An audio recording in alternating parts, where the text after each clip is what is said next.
Hi folks, Marcus here at CountryWoodSmoke HQ, and today we're going to be solving some of the common problems people have with their meter.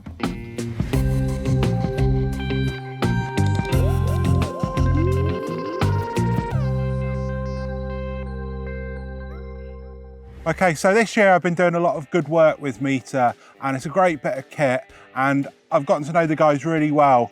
And one of the things that they find quite frustrating is that quite often people struggle with the meter. They will return it as not working, and then they find out when they test these return meters that 9 out of 10 of them are actually perfect and actually work no problem at all. So they're getting a lot returned to them that are actually working okay. So I just thought I'd run through a list of things just to check with your meter before you use it, or if you're having problems connecting, that might well help you get your meter back up and running. The first one is quite often the battery. It's got a battery in here, a AAA battery. See that in the back there?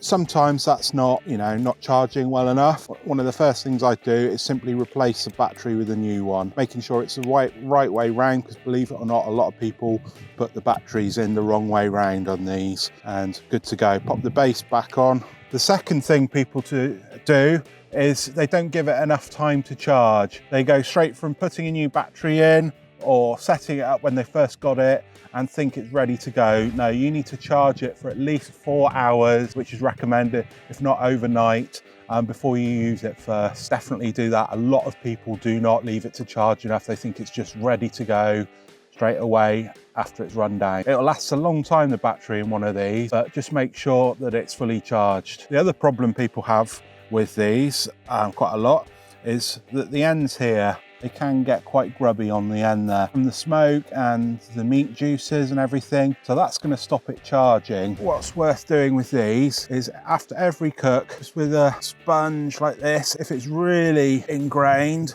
you can use a little bit of tin foil, tiny little bit of sandpaper very gently on the end, just to give that a little clean up. There we go, that's much better there on the end.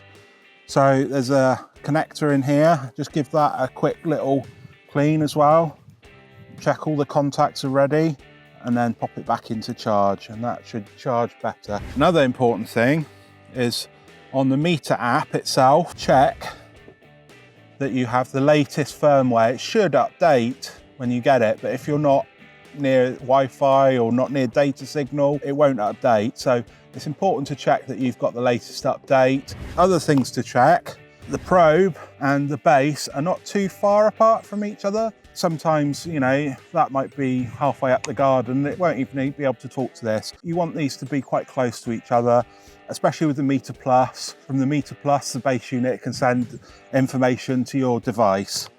Now, if you wrap tin foil around your meter probe and your meat, it's not going to send the signal out. So if you've got this in your meat, just make sure that the end of the probe is sticking out like that, so that can send the signal. It needs to be outside the foil to send the signal to the base unit. Other important things to check are that the meat is at least up to that line on the probe, that little line there. So the meat should be past that, if not, close up here. So a lot of people get it the wrong way round, and that they think that's a maximum. That's the minimum that the probe should be in the meat, okay? And make sure this doesn't get too hot. So they're rated for 275 degrees C on the outside here. If it gets too hot, it'll kill it. So just be careful with flames. You can still cook a great steak direct, but just make sure there's no direct flames on here and it's not too hot, and you should be fine. Well, I hope that gives you a few tips there and a bit of help if you're having a few problems. If it doesn't solve your problems, get in touch with the guys at Meter. I'll put an email address below here.